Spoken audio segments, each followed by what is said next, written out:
Alright, so we got a couple of new April movies that I have watched. The first one is Renfield. It is a new movie where Nicolas Cage stars as Dracula. And then the other one is Peter Pan and Wendy, the newest Disney live-action remake. I'm going to review them both in this video today. First off, we're going to start with Peter Pan and Wendy. Then we're going to finish off with Renfield. Because let's be honest, Peter Pan and Wendy isn't that good, and Renfield is literally awesome.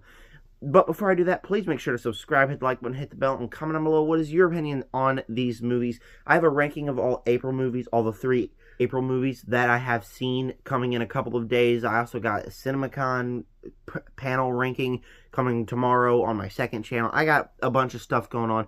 But just comment down below what is your guys' opinion on Peter Pan and Wendy and Renfield. With that said, we're going to get off with Peter Pan and Wendy, and when it comes to these Disney live-action remakes, I'm honestly not the biggest fan of them, but I'm not like a lot of people that grew up watching these animated movies, or the biggest fans of the animated movies and despise these. I can always find ironic enjoyment in these movies. I can always enjoy myself watching Disney live-action remakes, and that's kind of what happened here. I sat down with my brother last night, and I think we both had fun. I mean, he said the movie sucked. I don't think it's the worst Disney live-action remake. I mean, out of the ones I've seen, it's pretty much down there. I don't think it's the worst, because it's got that ironic enjoyment to where I enjoyed it. And it has enough stuff going on that kind of makes this one more unique from the rest of them. First off, there's action in this one. It's a big story about fighting Captain Hook. And there's action, there's surprises, all around that kind of enjoyment to be had, as it feels like a big swashbuckling adventure in this one. Jude Law is Captain Hook and the villain. I think the villain is very good, and Captain Hook is very good. In fact, I was rooting for this villain the whole time. I really did like Captain Hook in this movie. On to other things that made it unique. Dug some of the twists and turns that they threw at us in this movie. Now, I have never seen the original Peter Pan. I mean, everybody knows the story, but there are some twists and turns here that I don't know if it are in the original story that I think worked and added some emotions to the end of the movie that I do think really worked for this one's case. Say emotions, the ending had some solid emotions in this one as well. I mean, in the ending, and I didn't root for the main characters. We'll talk more about that when we get to the negatives. But I did not root for any of the main characters. But as we got to the end, I started to get the feels for Peter Pan. There was some kinds of emotion there. And a story here that made sense. Even though it wasn't executed in the right way to begin off the movie, it was well done, I think, because of the story is there are kids who don't want to grow up. And you got to grow up. That is the underlying theme of this one. And I think it will work much better when I watch the original film. It didn't work as much here. But as we go into, there were a little bit of emotions at the end of the movie. One more positive here. I thought the CGI in this was really great. I know, it feels like something I could watch on a big screen. I mean, the ship flying, the scene with the crocodile or the alligator or whatever it is, was absolutely hilarious. I really did dig that scene because the crocodile looked good, and Jude Law's performance in that did really great. So the CGI is also quite good. So in this movie, there are a lot of things to enjoy. The action, the pacing, the swashbuckling adventure, how unique it is from the rest of the franchise or the rest of the live-action remakes, and I really dug that side of the movie. The thing is, there are so many problems in this movie that just drag this to the ground. When I said earlier that I was not rooting for a single main character, I meant it. These characters are either annoying, stupid, or just plain unlikable. Kicking it off with Peter Pan, I mean, this character was like, at first I thought he had enough chemistry, and I was like, yeah, he's okay. And even though the first act and how they got there was absolutely horrendous, I hated every second of that. We'll get to that in a second. Peter Pan was kind of the highlight. But then we get to Neverland, and there's some kids there that are like, I miss my parents. And he goes, no.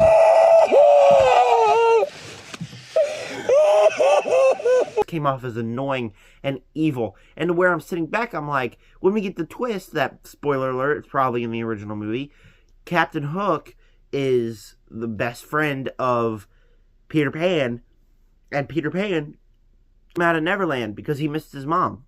That is really emotional for that, and that's what made me root for Captain Hook, because Peter Pan is just the most self-righteous, stupid character in probably any of these live-action movies.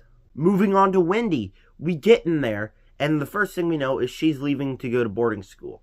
And there's this real cringe moment where she decides to play with her brothers. She gets in trouble because she breaks a mirror and tries to blame it on her brothers. And then, well, I mean, that plotline didn't go nowhere. But then she's talking to her mother, and she's like, I don't want to grow up. I don't want to go to boarding school. And it comes off as whiny and annoying and stupid, and I hated her. I genuinely hated her character throughout the entire movie until we got to the end. The end, she started having a redeemable character arc. But it was just, even the performance came off as annoying. The performance for both of those characters came off as annoying, and I hated both of those characters. I hated watching both of those characters.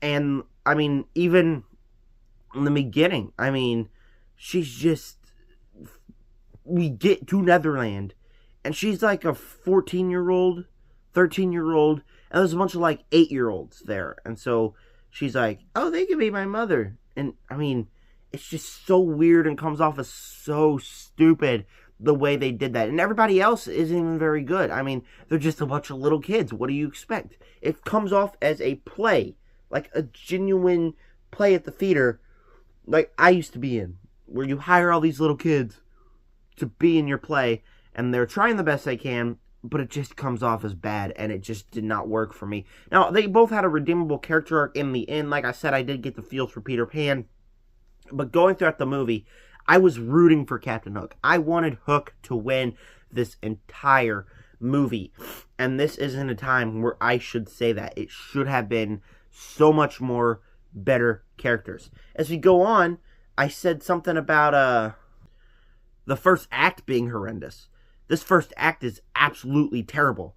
I hated it, every second of it, because we get in there and all of a sudden it's cringe moment, cringe moment, cringe moment, and then she meets Peter Pan and cringe moment, and I was already hating these characters by the beginning of it because, like I said, Wendy just comes off as whiny and annoying, and that's just something that is just unforgivable. If you make your characters that whiny, that annoying, that to where I'm rooting for Captain Hook, and I hate them. I genuinely hated these characters. Now, like I said, the more we go on, it turns into a big action swashbuckling adventure, and I do think it works for this kind of context. It wasn't exactly like Aladdin, to where Aladdin had action, and it was pretty much a great Disney live-action remake. This one could have been better. I enjoyed watching the majority of it. There were some cool things there, but there was just enough negatives and how much I hated these characters that just put this away as one of the worst Disney live-action remakes. Could have been so much better, but just had some problems. This isn't, I wouldn't necessarily hate watching a sequel if you fix your characters, because it was fun in a way. But like I said, I mean, just too many problems for me to even really like this movie. I think it was an okay movie. It was okay. It wasn't painful to get through. There's just so many issues here that just didn't work for me. And that is why Peter Pan and Wendy is getting a C from me. Big O-C for Peter Pan and Wendy. The last Disney live-action remake I reviewed was Pinocchio, and I think I really dug that one. Compared to this one, I really did think I liked Pinocchio. I think it's like second to last on my ranking. There's only one Disney live-action remake that I hate. That is, friggin' Beauty and the Beast. That movie is garbage. But I think this is my new second to last. Like I said, enough things here to make you feel enjoyed, but it just doesn't work. Renfield time, baby. Renfield, the movie where Nicolas Cage stars as Dracula. It is amazing. I absolutely loved this movie. I went to the theater, I sat down and watched it this past weekend, and I think it really worked in everything it did. Starting off, cast is absolutely amazing. Nicholas Hoult plays this character so very well that I think it just works so very well. And he's funny, he's charming, he's an interesting lead. You get the emotions when there has to be emotions out of him. Nicolas Cage as Dracula, we don't even have to talk about him. I mean, we know he's absolutely phenomenal in this role. Nicolas Cage is an actor that I always think was a bit overhyped for me. He is perfect in this role. I think that his performance, his charm, everything he does makes it perfect to be Dracula. And I think I just laughed everything he said. Fina is always an actress who gets way too much hate. But I honestly came into this one saying that I genuinely liked her. Awkwafina is always an actress that I liked, and people were always like, quick cast her and things. Like, she is very good in Shang-Chi and Raya and the Last Dragon. She's also very good in here. I do think that she is a very good actress and has a future coming up. Then, other positives. The action here. The way they managed this movie was a horror, action, comedy, buddy cop film. The marketing, I thought, was horrible. I didn't think this movie would be good because it genuinely looked like it did not know what it wanted to be. And when I sat down in the movie theater, it knew what it wanted to be. That is exactly what it wanted to be, and it worked. It balanced everything. The action was balanced. The horror was balanced. The comedy was balanced. The buddy copness was balanced. It felt like a perfectly paced movie, and that was really good. And the action is quite good. The horror elements are quite good. The gore is absolutely incredible. Like, a 9-year-old just walks into the theater at the end and watched this movie. Like, I feel so bad for her. This movie was so gory. But that's part of the fun of this movie, was that it balanced all that together and made for a genuinely unique and fun time at the movies. And that's what I really enjoyed. There are scenes where this character, Nicholas Holt's character, was ripping guys' arms off and using them like nunchucks. Like, don't tell me that you won't love that. And the story here is great. It feels kind of like a John Wick type story, to where we head into here and it's this big world and there's this organization that's paying the cops. And it not really John Wick, because, I mean, John Wick's got excellent storytelling, but it has that feel to where it's kind of like a John Wick story, you know, where we get this organization, they're paying the cops, they run the town, and someone's trying to stop them. Meanwhile, Dracula is trying to stop Nicholas Hoult from being a good guy, and in the end, they team up. And like I said, the action is great, the story is great, the cast is great. This was just an all-around fun movie, and I really enjoyed sitting down in the theater to watching this one. I laughed a lot. The comedy in this movie really worked as well. I do think that it's one of the funniest movies of the year. It's just a very fun movie. I went to see it on a Saturday night, or a Saturday evening, or Sunday evening, actually. And I sat down in the theater, and it's just one of those movies that you go to the theater, you watch with your family, you enjoy. It's charming, it's cute in a way, it's gory, it's fun, it's got some of the best action of the year. I think that this is going to go down as one of the most surprising movies of the year as Nicolas Cage's Dracula. For negatives, I don't think I really got any. This is one of those movies that you go to the theater and you sit down and you have a blast watching. That's it. It doesn't have to be like movies that I love this year, like Knock at the Cabin or Missing. It doesn't have to be those kind of movies. It has to be a fun movie to you to sit down. Obviously, it's not perfect because it's not like an A+ movie, but it's just one of the most fun and original experiences. You don't really get original experiences anymore in Hollywood.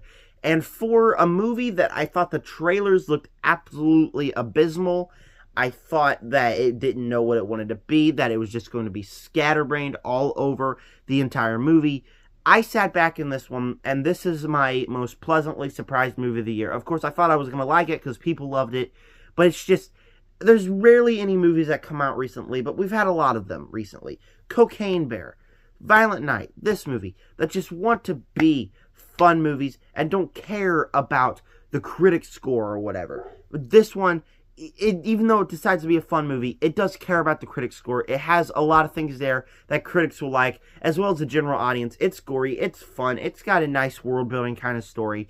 That's why Renfield, for me, is going to get an A. It was a very fun movie. I cannot wait to buy it on Blu-ray. This is another film in my top 5. I remember a couple weeks back I said Oh, yeah. I absolutely don't think the year 2023 is good. My best movie is Scream 6, and that was a bit disappointing for me. Right after that, we got Missing, Knock at the Cabin, this movie, Dungeons and Dragons. I mean, we got a bunch of great movies. Cocaine Bear, I watched Cocaine Bear. I mean, 2023 is making out to be a great year. And now that I've seen a whole crap ton of movies this year, I am just so excited. I'm watching Guardians 3 next week. If that movie disappoints me, I will be so sad, but I don't think it will. So I'm watching Guardians 3 next week. Then I'm going to have a James Gunn ranking. Hopefully, if I finally watch Super. I've seen all of them except Super.